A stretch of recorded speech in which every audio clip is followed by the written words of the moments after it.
So recently me and my bestie finished watching Fate's Stay Night, and that happened right as my first video blew up, which made me start writing a ton more video ideas. And that made me think, what would happen if I put Hollow Knight characters in the 7 servant classes of the Holy Grail War? And that's what we're going to explore today.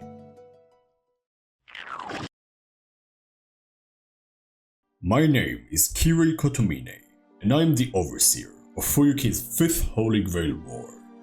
As a part of my duties, I must record data entries on both masters and servants fighting in this war. This is going to cover the servants of this year. Lancer, my very own servant. She goes by the name Hornet. And like every other Lancer, she has a strong sense of justice and honor. Yet is not afraid to get her hands dirty if she believes in the cause. Daughter of a leader of a long-forgotten kingdom, she was born as a peace offering with a rival king, making her a hybrid of both the ferocious strength from her own tribe with the elegance and precision learned by her father's teachings. She wields a long, sharp weapon she calls the Needle, that is infused with her magic, a potent form of mana she uses like silk to aid her in battle. She is cunning and quick on her feet, using both her weapon and traps to defeat opponents in swift and precise movements, along with strands of magical silk she uses in combination with both.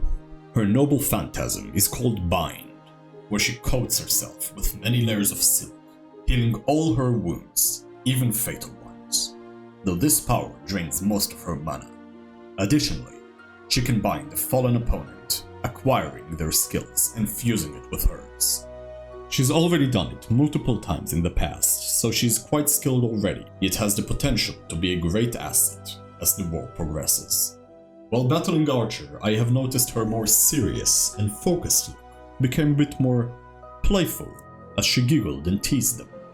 She then refused to elaborate on said soft spot, nor confirmed she had known them in her past life, only calling Archer by the name Ghost. I'll attempt to pry deeper in the future, though I doubt Hornet would tell me more about that mysterious figure. The Archer class has never really been what you'd think it is.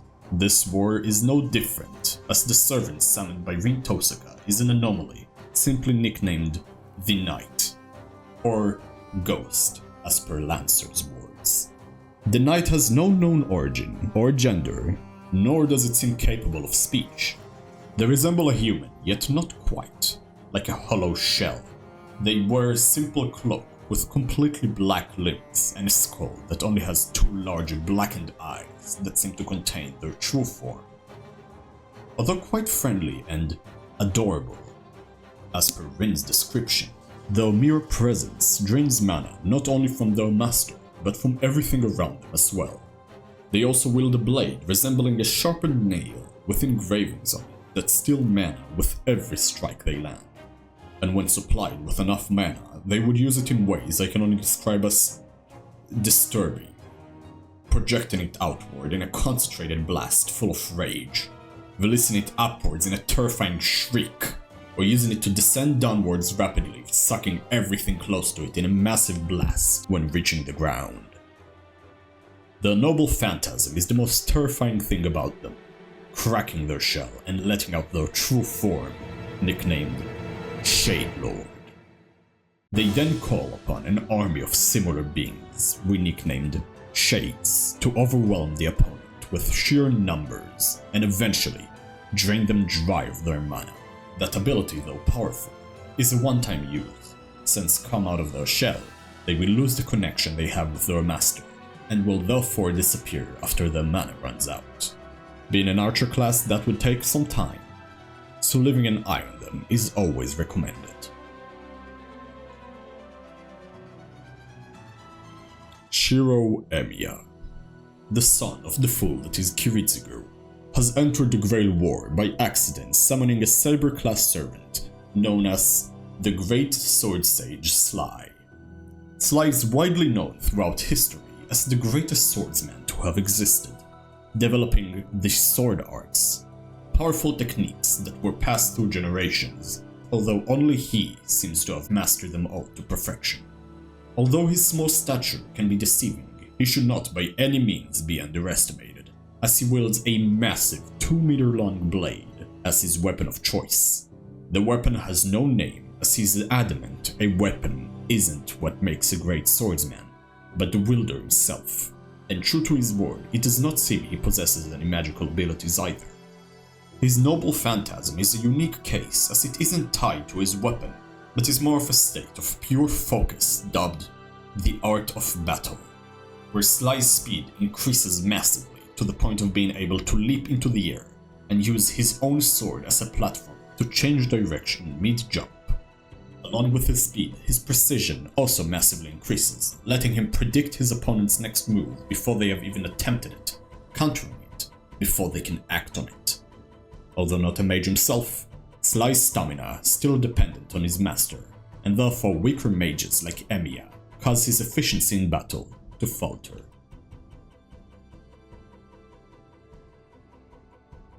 Soichiro Kuzuki is what you would call a boring guy. He has no will or interest in the war, and acts simply to help its servant, which is exactly what this war's caster wants in a master. The man simply known as Grimm is known by legend as the leader of the Grimm troop, a tribe that would seek out fallen kingdoms and perform rituals there, believing it will grant them immortality. Grimm's powers come in the form of pyrokinesis, able to summon flame dragons, pillars, and also disappear into balls of bright red flames. He is highly agile, also being able to avoid fatal blows by splitting into a bunch of entities named Grimm children that can be used to suck off the mana of other fallen servants and masters. Grimm's strength lies within his noble phantasm, the Nightmare Heart. This entity of pure evil feeds off of the mana the Grimm children provide, hiding in plain sight, slowly gaining power through absorbing fallen servants and masters. Once enough mana has been supplied, Grimm fuses with the Nightmare Heart, being reborn as the Nightmare King. In this state, he loses the ability to split, but gains a massive boost to all other aspects of his powers. Although malicious, Grimm is deceptively well-mannered and will attempt to converse before engaging in combat. And even when it comes to it, he will treat it like a dance. His connection with Kuzuki may prove problematic if left unchecked for too long, especially with his original master, Atrum Galaista, being used as a mana battery to feed the Nightmare Heart in the early stages of the war.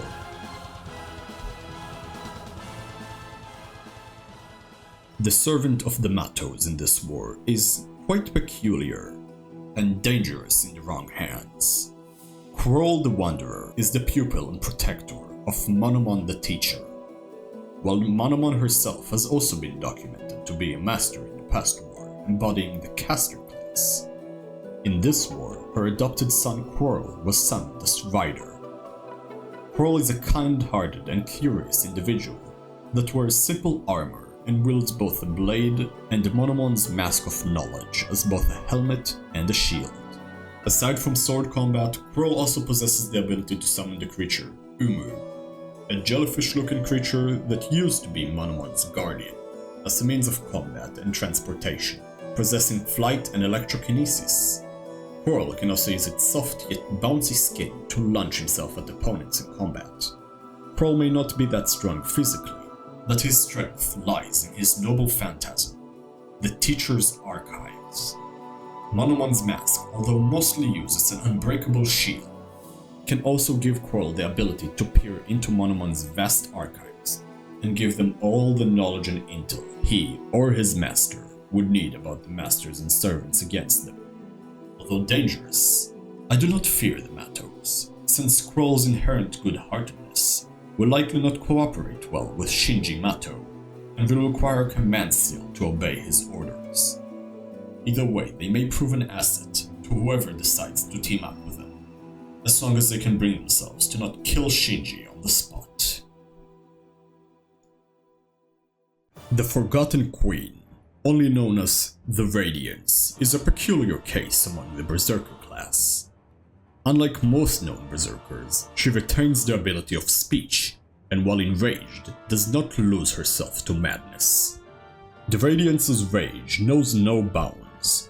On a world that has forgotten and abandoned her, she despises every and all life, except the one of Ilyasville von Einsberg, as she empathizes with her feelings of abandonment by her own father Kiritsugu. Where the Radiance differs from other Berserkers is her combat. She wields 2 large blades with the ability to summon more at will. She can also control her madness for higher precision, or for increased power. Where she is most dangerous is in her noble phantasm, a reality marble called the Dream Realm. In it, she goes fully berserk and reveals her true form as she throws everything in her arsenal to defeat you, from spears to energy balls to laser pillars. Together with the immense power of Ilyasville, the rage of a queen so mad she went sane is truly a sight to behold. And a foe must be wary of, as her own power might rival the one of Gilgamesh himself.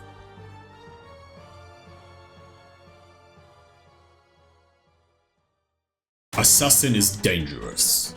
Once summoned by Grimm to help him in his ritual, it somehow broke free of their bind and is now loose in Fuyuki.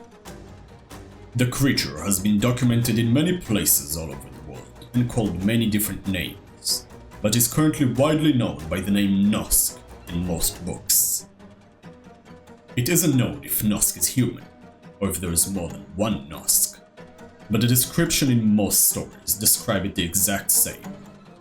A predator, stalking people who strayed from the path, and somehow gaining the knowledge of a person's loved ones. It then disguises itself as said person and lures its victim into its lair, where it then brutally murders them, and leaves their corpse either hanged by mucus it produces, or around its lair, maybe as a warning of sorts. Either way, it is highly dangerous for its noble phantasm. Trace. Nosk can not only copy one's appearance, but it also gains their abilities and some of the memories of that person, able to maybe fool someone for just enough time to get them to where it wants them.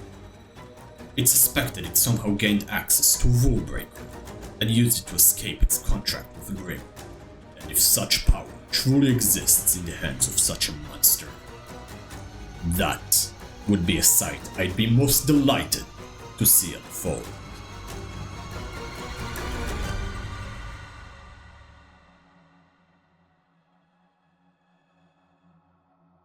Phew, that was a lot to voice act. I really hope you enjoyed the video, and sorry for the lack of drawings. I planned to draw all 7, but ended up only being able to draw 1 and getting really stressed out about it, so I hope it's okay. Other than that, I'm gonna start putting comments I liked from past videos in these end credits of sorts, as my way of appreciating you guys for commenting on my goofy videos. It means the world to me, so keep doing that and you may see yourself in these end credits at some point. Anyway, as always, keep being awesome.